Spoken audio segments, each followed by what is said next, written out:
Hello! So, ito po ang mga things na natutunan ko today in Mass and ano po ba ang narinig ko na message ni God for us. Okay.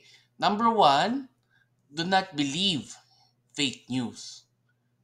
Do not believe fake news about the end of the world. Yan. Ang dami po niyang mga news na ganyan na nakikita po natin sa social media, lalo na po sa YouTube at Facebook. So, sinasabi sa mas kanina ni Father na huwag tayo maniniwala sa mga fake news na yan, lalo na tungkol sa end of the world. Siguro marami kasi ang tao na naiisip na baka mag-end of the world na dahil may gera ngayon sa Israel. Pero ang Diyos lang naman po ang nakakalam kung kailan talaga ang kanyang second coming. Kaya wag daw tayo maniwala sa mga news na nakikita natin, lalo na sa social media.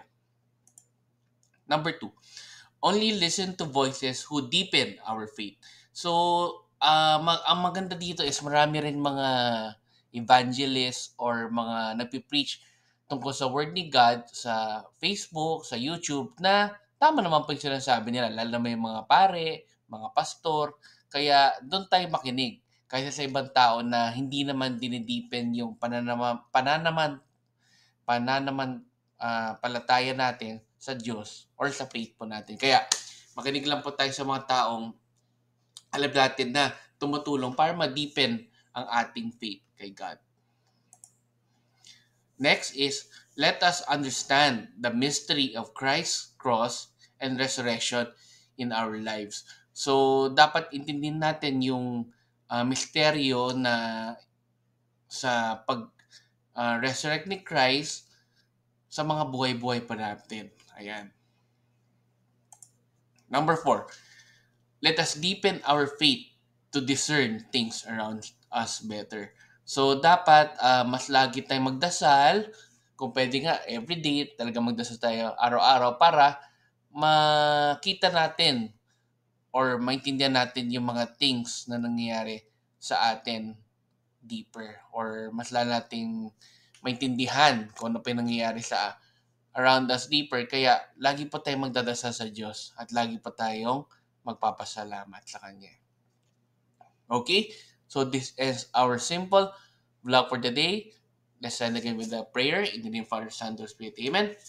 Lord, sana po ay tulungan niyo po kami na wag po siyadong maniniwala sa mga fake news na nakikita po namin araw-araw tungkol sa end of the world.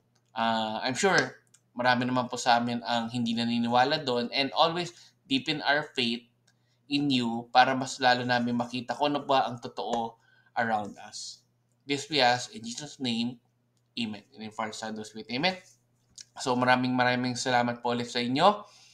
Have a great day and let's end again with our simple Thanksgiving prayer. Thank you. Daily thank you prayer.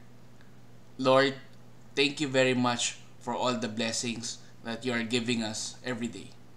Thank you for our food, safety, security, guidance, and all your blessings. Please avoid us getting sick from all illnesses and forgive us for all our sins.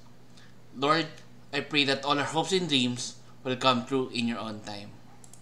Again, Lord, thank you for all the blessings that you have given us. Amen.